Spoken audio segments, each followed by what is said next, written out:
What makes a person a fashion guru? How do I even know that I am one? In this video, I will share the unique life purpose of my own in this fashion world, and who has ultimately inspired me on this journey. I decided to record this video in New York City, the fashion capital, to hold significance to what this all really means to me. I always envisioned New York City as an escape destination. Here we are. Terrible lighting, I don't have a microphone, so we'll just make do. I wouldn't say that I'm a fashion slave per se, but really, force of interest. Not as bland as one may think, because I'm not just talking about mere clothing and accessories. My dream career is a form of big league crossing, and it aligns with the thesis of what Coco Chanel has left behind, and words of wisdom about what fashion really is. But before we cross that bridge, I want to talk about early pieces of my life story. That's sort of a big deal from an ultra-private persona perspective.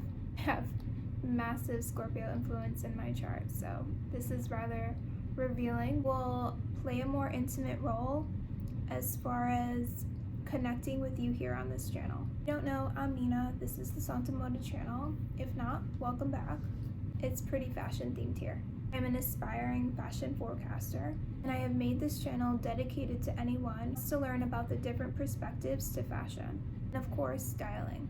I want to make this channel an enjoyable atmosphere. You can learn about the inner workings of my mind as an aspiring fashion forecaster, as well as the vast nature of what fashion can show us. I know that there's quite a bit of deadbeat content here on YouTube, especially the fashion category. It's a bit crowded here in the fashion arena.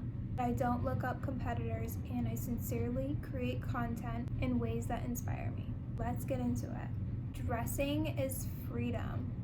We go all the way back to 1995. At the age of 5, this is when I discovered that clothes were freedom. I understood this concept at a very young age. Of course, there are many limitations to a 5-year-old, but I understood arguing with my mother and wanting to wear clothing that I picked out was my form of freedom. I discovered liberty and self-expression through being able to dress myself. Now, in the European culture clash with American nationality, this was conflicting with the imported dresses from my grandmother or clothes that I was assigned to wear. This is a more personal topic that I'd like to share about my upbringing. Obviously, when I discovered this, there was no going back. I was fixated on the idea of wanting to be an artist, but this expression form was also visualized through clothing. Growing up without a cell phone, ringing doorbells, and predominantly playing outdoors as our own entertainable resource for a young girl, the object that we really had was the doll called Barbie. Now, it was common to play with dolls for a while, as opposed to the world now with tech ruling. This was a time without the common AOL, computers at the adapter early majority scale, so we had Super Nintendo and Barbies. The simple life indeed. Favorite pastimes was dressing up with my best cousin, Vault, years in dance recital costumes. Blast our CDs in the Y2K era, like cool kids in the mix of a whole paradigm shift. Subconsciously trend curious. This ties in with the fashion career deal in fashion forecasting. How to find clues that you're a fashion guru. Well, obviously in grade school there's recess and there's classroom time. I took advantage of both. I was a very shy kid. I felt a bit inferior to the language. It's awfully different from my classmates growing up. Culture that made sense to them. And I think what I mean by that is the grammar or grammatics. One thing that I learned at a very young age is the power of observation. Now, of course, my life is different. Even then, I was super independent. I would get myself ready for grade school. I already had the concept in my head that school was my job. I had the most active imagination as a child. Honestly, I made creative fun of everything. Observe style choices and colors, keep track of what I saw on a daily basis, catchphrases being used, and watch the people change around me growing up. This is a data collection that I made of my own. A little creepy, but we have to think of the late 1990s without technological advances yet. I did know what everyone was up to during recess. I took it upon myself to conduct surveys to ask what people's favorite colors were, find out how many people liked so and so. I was just a quiet riot. Late elementary school, I had been accepted into a modeling acting career agency. Could have been the majority of kids' dreams at the time. I was a born entertainer. I spent months learning how to act, model runway, and photograph while also learning etiquette behaviors. This was one of my favorite pastimes as a child. I did progress with a few jobs that were given and later followed pursuit in Rhode Island modeling agency. Going into high school, unfortunately, this wasn't realistic to my life circumstances. There was an abrupt end. I'm 5'1" and I'm just too petite to ride that wave. Needless to say, it taught me so much in retrospect and was part of an industry that many people don't get to experience. Ever-changing style. The phone battery, so we had to reboot. Style. One of my key attributes is costume styling. I don't have a designated style set in stone. Never ever did. In my younger days, I used my imagination to create my own game. That I would never repeat an outfit. Hear me out before you think OCD. In this sense, I utilized my creative form to understand wardrobing and how to make outfits with the pieces that I had in a constant recycling form. This coincides with creative people who like to find creative ways in the art of living. I also have strong Gemini placements in my chart. This ever-changing necessity is part of that dynamic to avoid stagnancy. It's just a characteristic, not anything to get hung up on. Just a quick pause. When you do look at your natal chart, there's a lot of aha moments to what makes up a person after you already realize things about yourself. Not recommending the concept. I'm just sharing a personal take on my life story and how I got involved to being chained to fashion. I always navigated what I wanted to wear and how I felt when selectively choosing items each morning. Correlate colors with moods. And moods aren't a negative connotation, but a spirit theme to an aesthetic of the day. The ingredient ever needed to include is confidence. Who cares? It's your life. Life is not short. It's quick when we sit back in submission. You can change at any point in time. If you had a secret desire to invade the fashion industry or just be a part, you can do that starting tomorrow with your closet. Now, the people that do know me in this lifetime are aware of my aesthetic of not really holding back when it comes to style. They've witnessed me change through hours, days, time. But I've curated my own breed of personality to no longer be considered offbeat. Never had the proper outlet, such as YouTube, till now. Formulate my expression the right way. For instance, we take a look at the old Instagram format. A photo of me dressed like this. Now we can see how easily a photograph can be judged. But little do people know this was just a passing through style, necessarily defined to me. It didn't stop me, but it's annoying because I don't think I'm actually one type. Or we won't get into it in this video. I will admit though, it has been beyond frustrating to be misunderstood. Now more than ever, in the paradigm shift of content creation, I feel at home. And those who have judged me aren't even in it. It's constant change on a daily basis that suits me more than most that utilize the platform, such as using Instagram to just stay connected to people, but not really as an outlet of expression or to create things. So I find that now I relate to it more than ever. My Instagram was made in 2012, so it's 80% severely outdated. But I'm working on the rebranding, correlation to current times. I'll leave the handle name in the description box below. See the old version of me.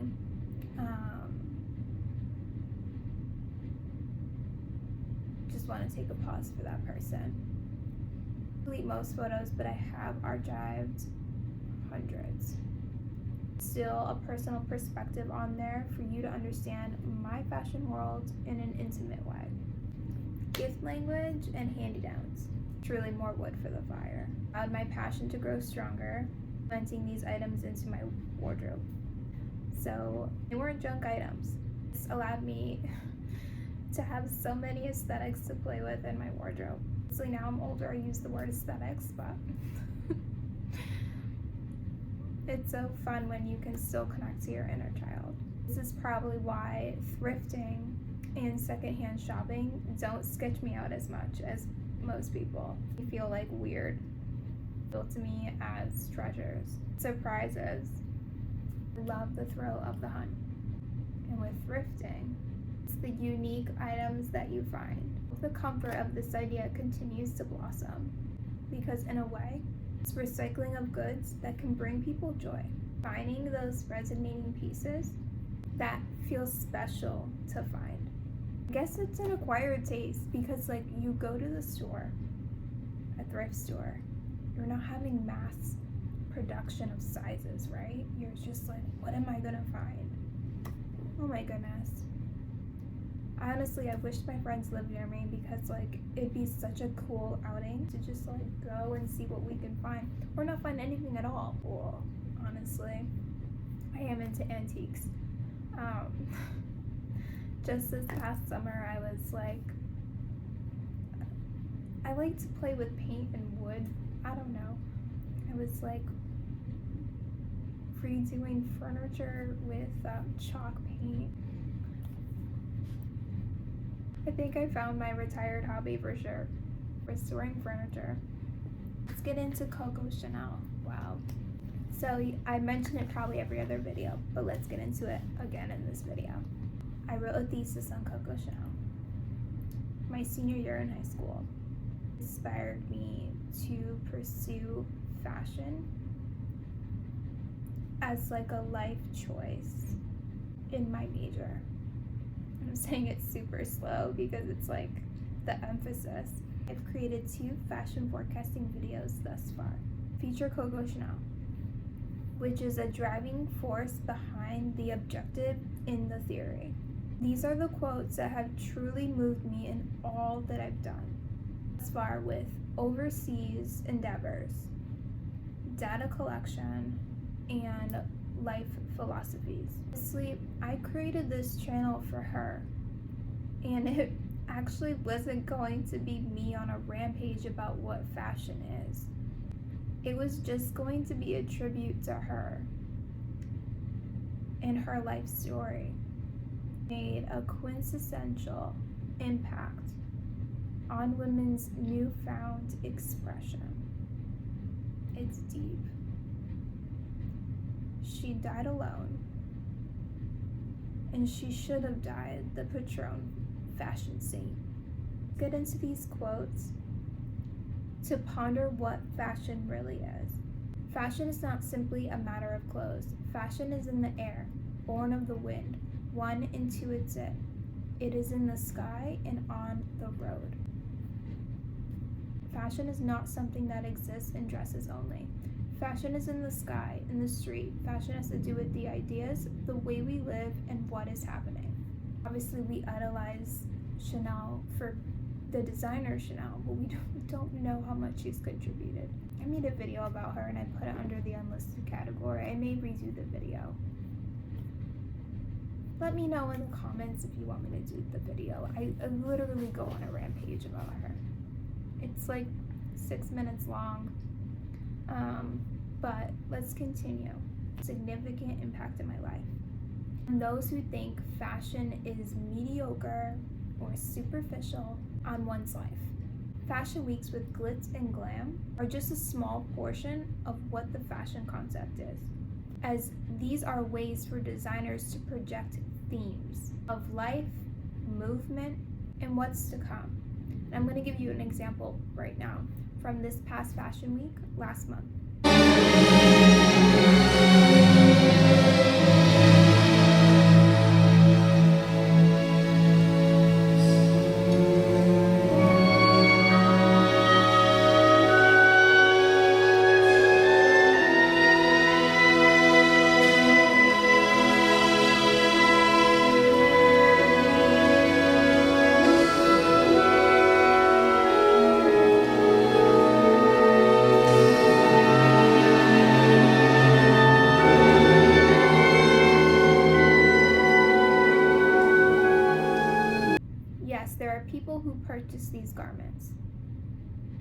but essentially they bear resemblance to paintings of artwork, for instance. Like that would be the comparison when we see them on social media, all the runway models. It's like, who would wear that? It's not really meant to be worn. It's an art. Like it's showing you what's to come. Then there's like tiers in designer, you know, so there is designer below a designer, if that makes any sense. You know, there's tiers. See them walking down a narrow strip on the runway. It's really just a projection. We'll be amazed at the concept of art versus fashion. Definitely want to do this in an upcoming video, but here's the thing. When I open this can of worms, I'm letting out a gift that I learned in school, and I don't want people to mimic or copy me, so I'm like really keeping it close because I did so phenomenally well in this class. I'll probably make one video, even though I would like an entire channel on it. I just want to show you my gift of taking objects and finding it on the runway. I just don't want this to kind of like blow up. I'm kind of keeping it as a tool in my back pocket. This actual art versus fashion is a forecasting lens kind of idea. Just getting started on the channel, so I do want to show you, broaden your mind in everyday happenings. We can use our own innate fashion guru that is within all of us. This is the near end of the video. I want to thank you for watching. Some inside scoops about my life story. I haven't gone to the college portion, but far out. I feel kind of a big deal for me to open up in this video. My unlikely accreditations, the repeated redundancy in other videos, from my solo travels abroad, acquired my undergrad. That's all I have for right now. As much as I can share with you why I'm here. If you like this content, stay tuned. This is going to be part of my journey. Bring with me in the unraveling of future steps to acquire my dream career. Thank you so much. Ciao.